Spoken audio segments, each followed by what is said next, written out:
Merhabalar, Ayşe Deniz'in Hobileri YouTube kanalıma hepiniz hoş geldiniz. Kanalımdan kucak dolusu selamlar, sevgiler sunuyorum. Evet, yine bir örgü modeli çalışması ile sizlerle birlikteyiz.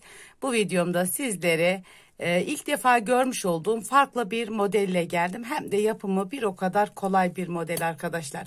Şöyle hemen modelin anlatımı için elimde bu şekilde ipim var, Himalaya. Şöyle antipillik özelliği olan bir ip. Şöyle renk kodunu merak eden olursa hemen şöyle göstermek istiyorum. Rengimiz bu şekilde. Sizler dilediğiniz marka ip kullanabilirsiniz.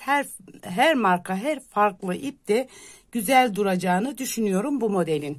Hemen şöyle şiş numaralarımız ise 3,5 numara şiş kullanacağım. Sizler ipinizin kalınlığına, inceliğine göre şişler seçebilirsiniz. Buyurun, dilerseniz Bismillahirrahmanirrahim diyelim ve modelimizin anlatımına geçelim. Yapacak olan arkadaşlarıma da kolay gelsin. Şöyle arkadaşlar, modelimi ilmekler toplayarak başlıyorum. Bu arada yeni de bir şiş aldım. İlk defa kullanacağım. Bismillahirrahmanirrahim diyelim. Evet, şöyle ilmeklerimi topluyorum. İlmek sayılarımız arkadaşlar, bu modeli kuracağımızda 3 ve 3'ün katlarından oluşuyor ilmek sayılarımız. Lastik gerektiren bir model.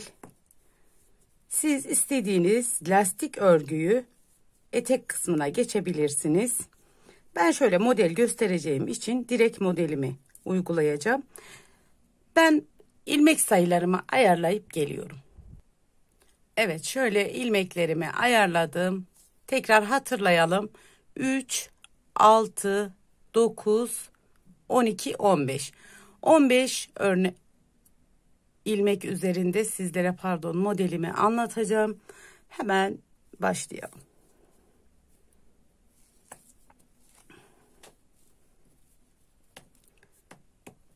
Bu sıramı düz olarak tamamlayacağım arkadaşlar.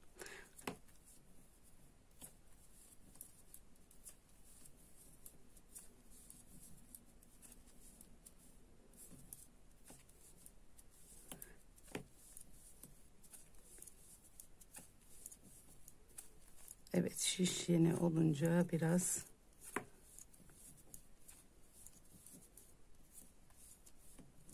evet, tekrar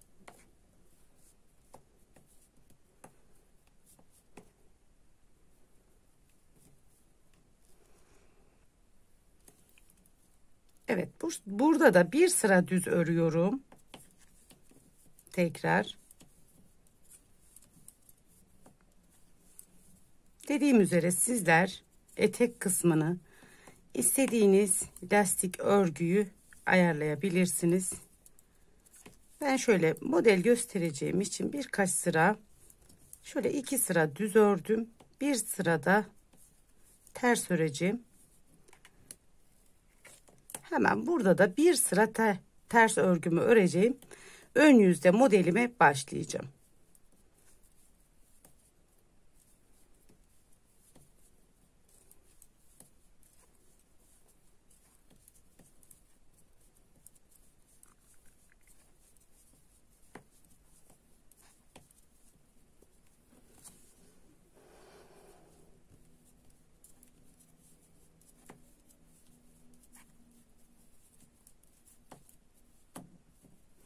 Evet.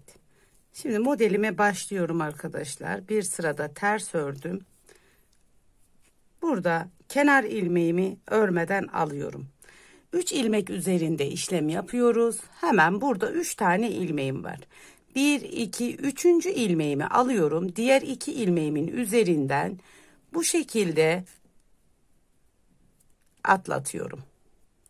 Buradaki 2 ilmeğimi 1, 2 düz örüyorum. Burada bir artırma yapıyorum. Tekrar 3 tane ilmek üzerinde 1, 2, 3. ilmeğimi diğer 2 ilmeğimin üzerinden atlatıyorum arkadaşlar. Tekrar buradaki 2 ilmeğimi düz bir şekilde örüyorum. Bir artırıyorum. 3 tane ilmeğimin hemen 3. ilmeğimi Diğer 2 ilmeğimin üzerinden atlatıyorum. 2 düz ilmek örüyorum. Bir doladım. Yine 3 tane ilmeğimin üzerinden işlem yapıyorum. Üçüncü ilmeğimi ikinci ilmeklerimin üzerinden atlatıp düz bir şekilde örüyorum. Burada 2 tane ilmeğimiz kalıyor. Bir doladım. Kenar ilmeğimi de ördüm. Bu şekilde modelimiz 8 sıradan oluşuyor arkadaşlar. Hemen modelimizin arka yüzünde hiçbir işlem yapmıyoruz. Bir sıra ters örüyoruz arka yüzde. Gerçekten modelimiz çok kolay, çok da hızlı ilerleyen bir örnek. Hemen farklı bir model.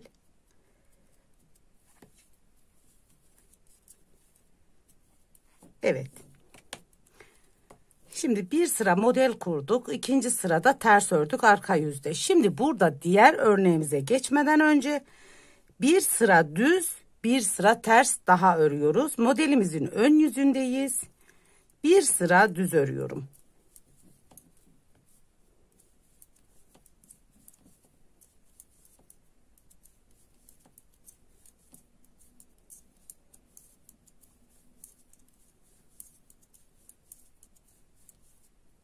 Kenar ilmeğimi de ördüm.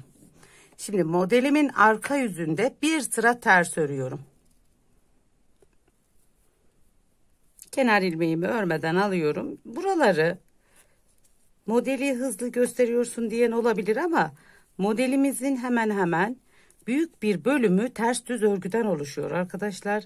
Sadece birer sırasında model kuruyoruz. Burası da ters arka yüzü.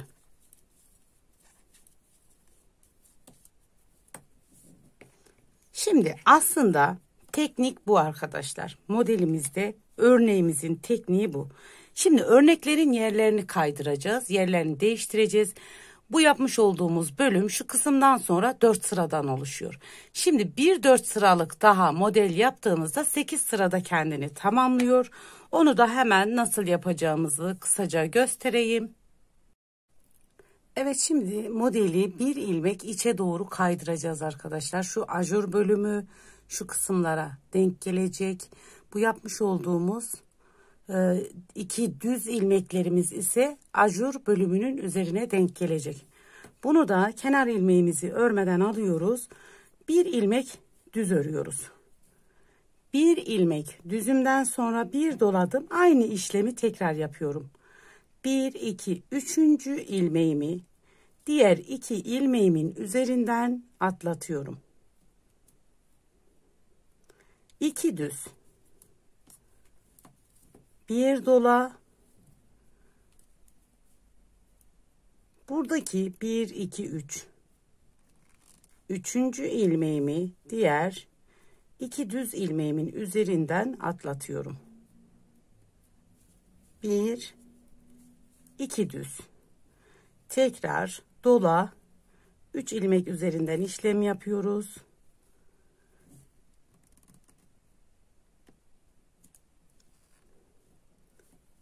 Bir, iki düz. Bir dola, 3 ilmek üzerinden işlem.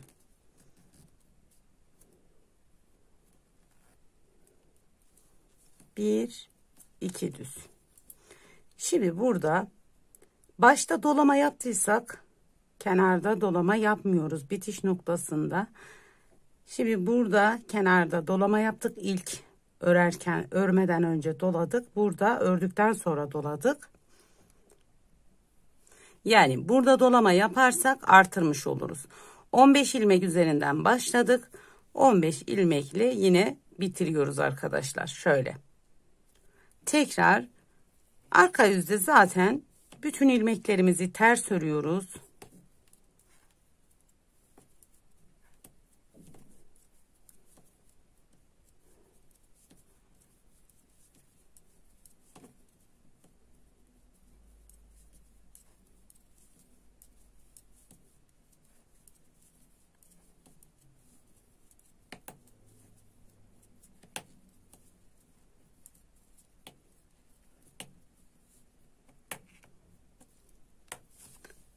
Devam ediyorum. Bir sıra düz, bir sıra ters ördükten sonra modeli tekrar etmiş oluyoruz arkadaşlar. Hemen bir sıra düzümü örüyorum.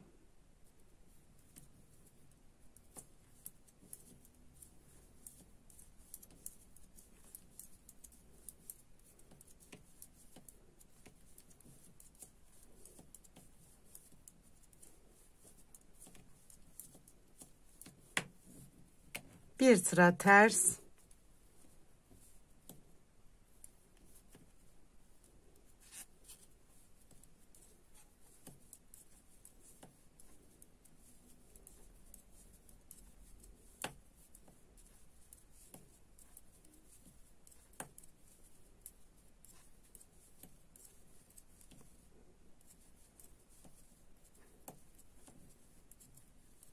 Modelimizi bir kez kurmuş oluyoruz arkadaşlar.